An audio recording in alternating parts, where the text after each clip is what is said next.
बाबा बाबा होय, काय ऐकते मी अक्षय? असे कसे तुम्ही सगळे घर सोडून चाललेत?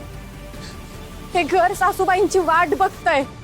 सासूबाई जर घरी परत आल्या तर त्यांनी घराला असं कुलूप बघायचं का?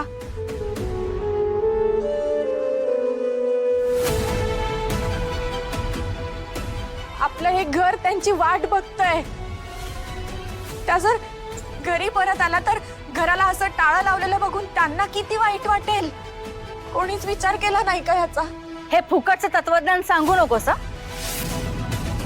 घर असेल कुटुंबाचा भाग, पण तू नाहीयेस.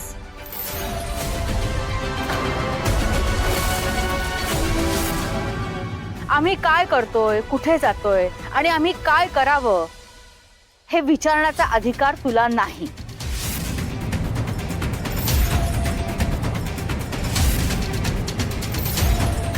आणि पोलिसांनी तुला सोडलं असेल ग, पण याचा अर्थ असा नाही की तू घरावरती हक्क सांगावास.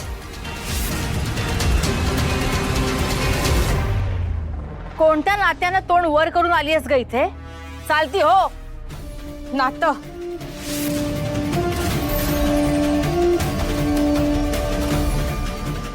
नात्याच्या गोष्टी तुम्ही नका सांगू आत्या मला.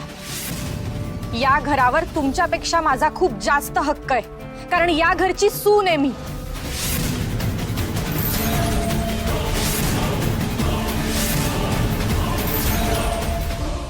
श्रेयस आणि माझं लग्न झालंय मंदिरात, देवीच्या साक्षीनं.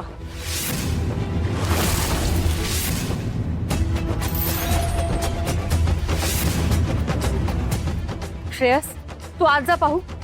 या ढोंगी मुलीच्या बोलण्याचा तुला जास्त त्रास होईल. नाही, मी नाही जाणार आज. मला ऐकायचंय तुम्ही सगळे काय बोलतायत ते.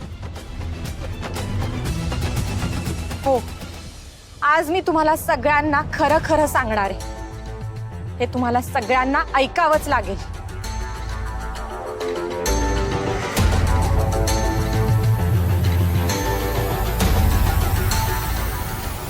लग्न झालं तेव्हाची आराध्या आणि नंतरची आराध्या यामध्ये जमीन आसमानाचं अंतर आहे हे तुला नीट माहित आहे.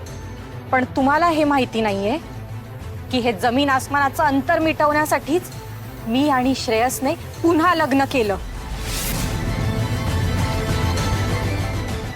मंदिरात, होमाच्या आणि देवीच्या साक्षीनं.